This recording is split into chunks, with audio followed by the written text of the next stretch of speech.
नमस्कार, न्यूज 11 भारत देख रहे हैं आप और वक्त हो चला है 11 स्पेशल का। तो करते हैं बुलेटिन की शुरुआत और सबसे पहले हम आपको बता दें कि एक और जहां पर तेजस्वी यादव के विदेश टूर पर सियासत थमने का नाम नहीं ले रही है, वहीं बीजेपी और जेडीयू ने आरजेडी पर जिम्मेदारी से भागने की राजनीति करने का आरोप लगाया है, जिस पर आरजेडी ने पलटवार किया है।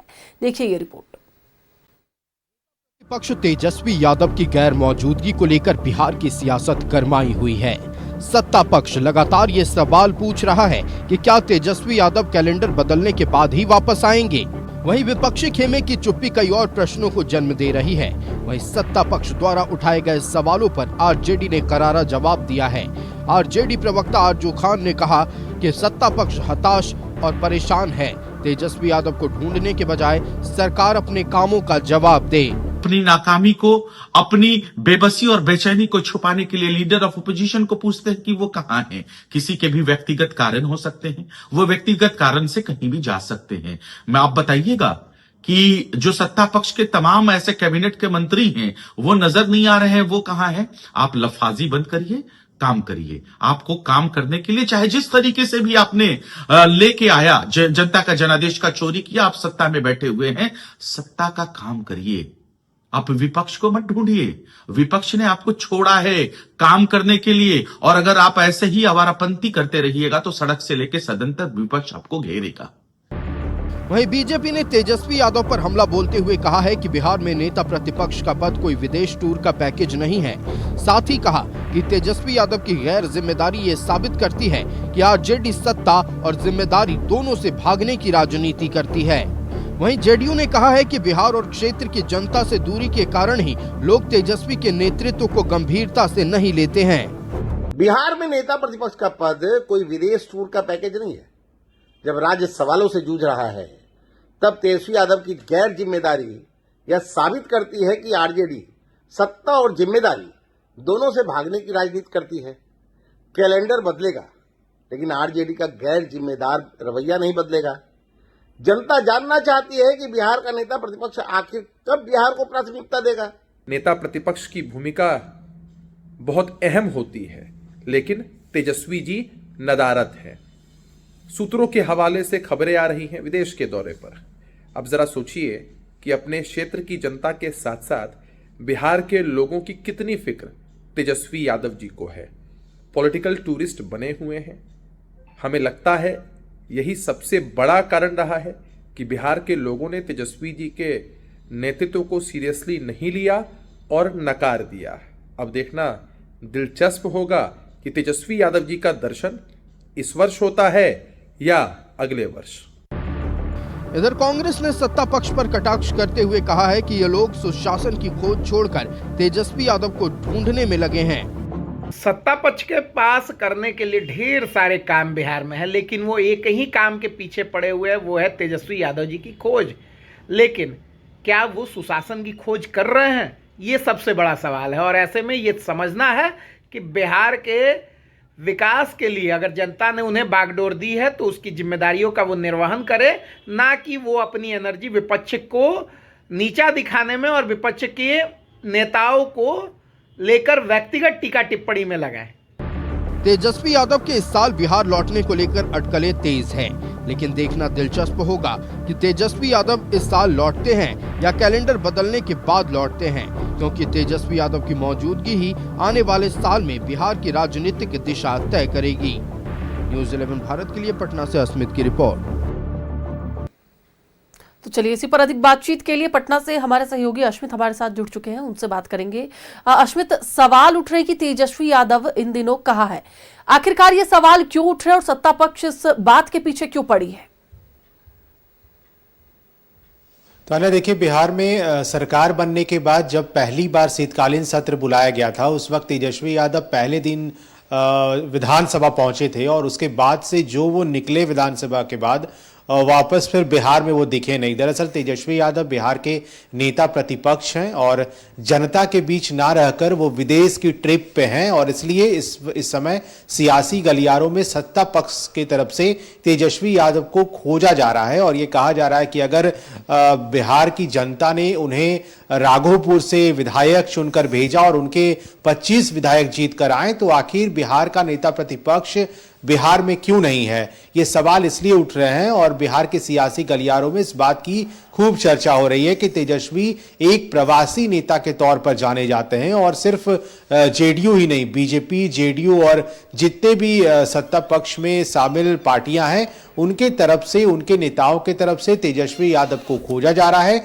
दरअसल तेजस्वी यादव इन दिनों विदेश की ट्रिप पर हैं, वो अपने परिवार के साथ विदेश यात्रा पर हैं। वो कब लौटेंगे इस पर बड़ा सवाल है और इसी को लेकर के आज जो कई नेताओं का प्रतिक्रिया सामने आया, उन्होंने कहा कि साल के कैलेंडर बदलने के बाद तेजस्वी यादव आएंगे या फिर तेजस्वी यादव इसी साल पटना लौटेंगे, बिहार लौटेंगे, ये बहुत बड़ा सवाल है। हमने नीरज कुमार को सुना जो जेडीयू के एमएलसी हैं, मुख्य प्रवक्ता हैं, उन्होंने कहा कि तेजस्वी यादव प्रवासी हैं और उन्हें प्रवासी नेता के ही तौर पर बिहार में जाना भी जाता है।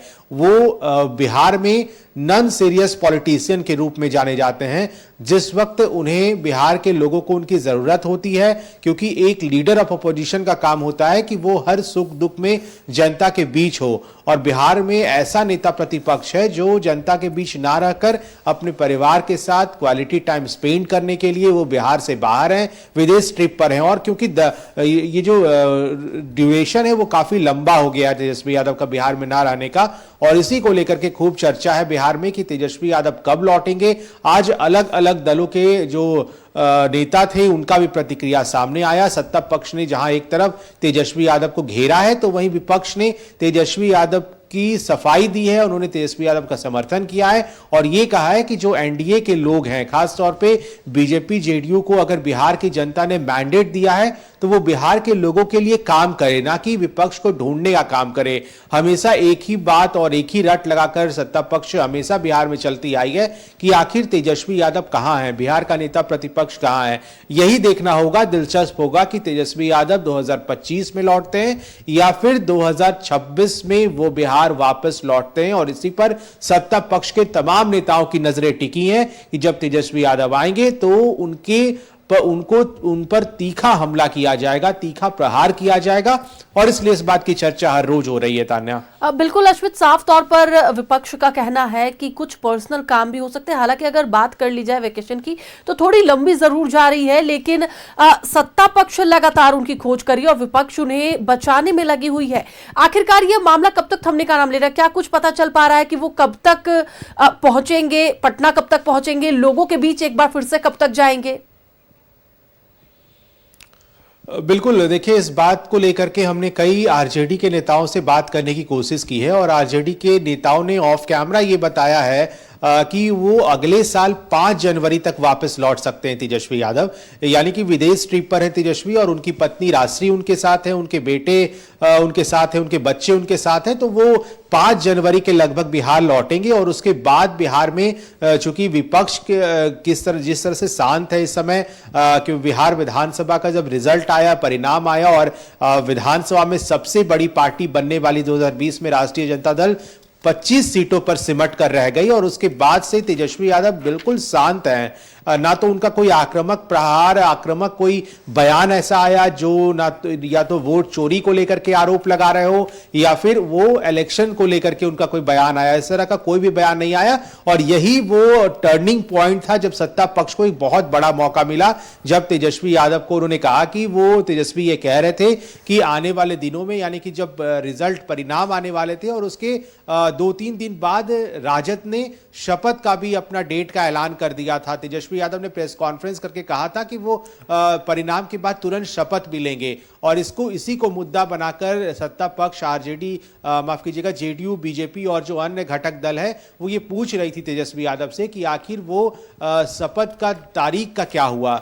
और क्योंकि परिणाम आने के बाद हमने हमेशा देखा है कि तेजस्वी यादव मीडिया के सामने आते हैं, वो बताते हैं कि आखिर कहाँ चूक हुई। जिस तरह से राबड़ी आवास में बैठक हुई थी, पोलो रोड जो तेजस्वी यादव का सरकारी आवास है पटना में, वहां भी अपने विधायकों के साथ बैठक हुआ था, मंथन हुआ था कि आखिर कहां चूक रह गई कि जो 79 सीट पर आरजेडी जीत कर आई 2020 में, वो सिर्फ 25 सीटों पर सिमट गई। और उस दिन भी मुझे याद है कि तेजस्वी यादव ने मीडिया से बात नहीं की थी, ना तो लालू यादव ने कुछ प्रतिक्रिया दी थी, ना ही राबड़ी देवी की तरफ से कोई प्रतिक्रिया आई थी।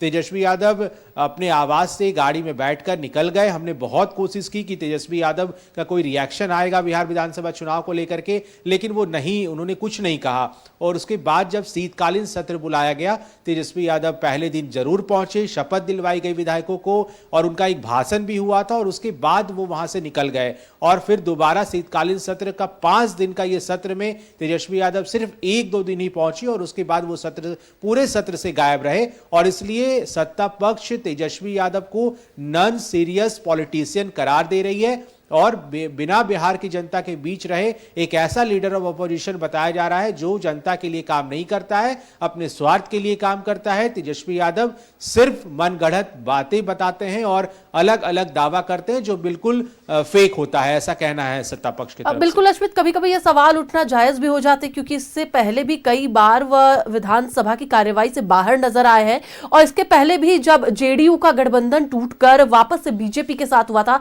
तो उस वक्त भी तेजस्वी यादव मीडिया के सामने आने से कतराते हुए नजर आए और सीधे वह विधानसभा में ही पहुंचे थे। नहीं, इसलिए मैंने कहा भी तान्या कि हमेशा हमने सुना है जेडीयू और बीजेपी के नेताओं को जिस तरह से आक्रामक तरीके से तेजस्वी यादव पर वार किया जाता है। हालांकि उनके बचाव में उनके जो प्रवक्ता हैं वो सामने जरूर आ रहे हैं। उन्होंने कहा भी कि तेजस्वी यादव भले ही विदेश ट्रिप पर है लेकिन बिहार के जनता के दिलों में है तेजस्वी यादव। चाहे कोई भी जरूरत पड़े, आरजेडी हमेशा बिहार की जनता के लिए खड़ी है। लेकिन सवाल वहीं के वहीं रखे रह जाते हैं जब आती है बात राघोपुर की, जहां से तेजस्वी यादव विधायक हैं। और राघोपुर में इस वक्त क्योंकि बिहार में कड़ाके की ठंड है और राघोपुर में भी लोग बहुत ज्यादा परेशान हैं और कई बार हमने देखा भी कि राघोपुर के लोग राबड़ी आवास के बाहर पहुंचे थे। उन्होंने कहा भी था तेजस्वी यादव को, जब राघोपुर में बाढ़ वाली स्थिति बनी थी, कि तेजस्वी जाते नहीं है राघोपुर, वहां वो जनता के बीच नहीं होते हैं। कई तरह के आरोप लगे थे। बाद में तेजस्वी यादव को राघोपुर जाना पड़ा था, वहां लोगों के बीच रहना पड़ा था। और इस बार यही कारण था कि जब बिहार विधानसभा में राघोपुर से फिर से एक बार चुनावी मैदान में थे तेजस्वी, तो वहां से सतीश राय को बीजेपी ने अपने तेजस्वी के सामने उतारा था। और कई राउंड की गिनती जब हो रही थी तो सतीश राय बीजेपी के कैंडिडेट वहां से आगे चल रहे थे। भले ही बाद में राघोपुर में तेजस्वी यादव ने वो सीट निकाल ली, वहां से जीत हासिल की, लेकिन बात वही है कि आखिर वहां के जनता, वहां के लोग तेजस्वी यादव पर इतना ज्यादा क्यों नहीं भरोसा करते। क्योंकि जो अगले अलग अलग साल जब विधानसभा के चुनाव हुए तो तेजस्वी यादव को कई मतलब बड़ी संख्या, बड़ी मार्जिन से वहां से वो सीट निकाल कर आए थे, लेकिन इस बार मार्जिन बहुत कम रहा। तो यही कारण है कि जनता का जो विश्वास है तेजस्वी के ऊपर वो घटा है, जिसकी वजह से ही इस तरह के परिणाम भी सामने आए हैं। तो अब क्योंकि बिहार में इस समय एनडीए की सरकार है, बिहार के सीएम नीतीश कुमार एक बार फिर से उन्होंने कुर्सी संभाली है, तो वही है कि विपक्ष अगर कहीं नहीं हो और विपक्ष की तरफ से कोई मुद्दा ना उठाया जाए तो फिर सियासी गलियारों में चर्चा होती है कि आखिर बिहार का नेता प्रतिपक्ष कहाँ है। और एक बड़ा मुद्दा होता है जब तेजस्वी यादव बिहार में होते हैं तो तरह तरह के मुद्दे सत्ता पक्ष के पास होते हैं उन्हें घेरने के लिए, और अभी तेजस्वी नहीं है तो यही कहा जा रहा है कि वो प्रवासी नेता है और इसलिए वो विदेश की ट्रिप पर हैं। वो कब बिहार आएंगे ये बड़ा सवाल है। वो कब इसी साल लौटेंगे या फिर अगले साल जब कैलेंडर बदलेगा तब तेजस्वी यादव पटना लौटेंगे, इसी को लेकर के चर्चा है इस समय बिहार की सियासी गलियारों में। बिल्कुल अश्मित, क्योंकि देखिए साफ तौर पर पता चलता है कि जिस तरीके से 79 सीट की पार्टी 25 सीटों में सिमट कर रह गई है, ऐसे में जनता के बीच तेजस्वी यादव का पहुंचना काफी जरूरी हो जाता है। हालांकि अगर परिवार की बात कर ले तो परिवार में बिखराव एक और नजर आ रहा है, वहीं दूसरी ओर अब जनता से भी दूर जाते हुए नजर आ रहे तेजस्वी। तो आगे के दिनों में कितना मुश्किल होने वाले में, कितनी मुश्किलें बढ़ने वाली है आरजेडी के लिए? नहीं, अभी जिस तरह से आरजेडी के नज़रिए से अगर आप देखें तो बहुत ऐसा मुद्दा है जिसको लेकर के राबड़ी देवी का पूरा परिवार इस समय हाईलाइटेड रहा। हाल के दिनों में रोहिणी आचार्य का जो प्रकरण चला था, जब उन्होंने आरोप लगाया था संजय यादव पर, तेजस्वी यादव पर, और वो घर छोड़कर यहाँ से चली गई, उन्होंने कई गंभीर आरोप लगाए थे जिसके बाद से तेजस्वी यादव ने रिएक्ट तक नहीं किया। बाद में मीसा भारती ने ज़रूर कहा कि जो जिसका निर्णय है वो निर्णय के अनुकूल वो करते हैं, और वो यहाँ से निकल गई थी। बाद में कई तरह के आरोप भी लगे संजय यादव को लेकर के, नाराजगी हमने देखा राबड़ी आवास के बाहर कार्यकर्ताओं ने संजय यादव गो बैक के नारे तक लगाए थे, क्योंकि संजय यादव तेजस्वी यादव के बहुत खास माने जाते हैं, उनके साथ उनके एडवाइजर की तरह काम करते हैं। हालांकि बाद में जब बहुत अच्छा बॉन्डिंग बना तो तेजस्वी यादव ने संजय यादव को राज्यसभा भेज दिया, और यही एक कारण था कि तेज प्रताप यादव भी वहां से जब राजद ने उन्हें वहां पार्टी से निष्कासित कर दिया तो तेज प्रताप यादव ने भी संजय यादव पे करारा हमला बोला। कल भी हमने सुना है तेज प्रताप यादव को, वो कह रहे थे कि अगर लालू यादव अभी होते और उनकी बहुत जिस तरह से वो जब सरकार में हुआ करते थे, जब वो मुख्यमंत्री हुआ करते थे, उस वक्त हमने देखा है कि आम कार्यकर्ताओं को वो इस तरह का बड़ा पद देते थे, या तो राज्यसभा भेजना हो या विधायक का टिकट देना हो। लेकिन तेजस्वी यादव ने अपने हित में काम किया, अपने लोगों को सेट किया, और यही बहुत बड़ा कारण था कि या तो तेज प्रताप यादव हो या फिर उनकी बहन रोहिणी आचार्य हो ने गंभीर आरोप लगाए थे। और इसी को लेकर के इस समय लालू यादव का पूरा परिवार के ऊपर जिस तरह से चर्चाएं चल रही हैं, और अभी जिस तरह से राबड़ी आवास खाली करने का एक लेटर मिला है, ये भी एक बहुत बड़ा बिल्कुल अश्मित कह सकते हैं कि पॉजिटिव हो या फिर नेगेटिव, लालू परिवार जो हमेशा वो हाइलाइट्स में रहता है और लोगों के बीच सुर्खियों में बने रहते हैं। फिलहाल बहुत बहुत धन्यवाद पूरी जानकारी के लिए। तो एक बार फिर से आपको बताते चले कि तेजस्वी इन दिनों पटना में नहीं है, बिहार में नहीं है, जिसको लेकर लगातार अब सत्ता पक्ष निशाना साध रही है।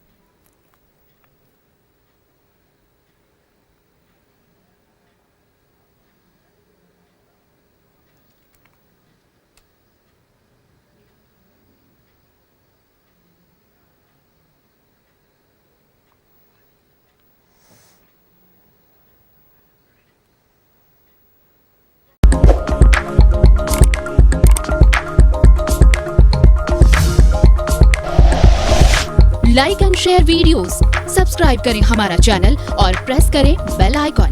न्यूज़ 11 भारत, सच है तो दिखेगा।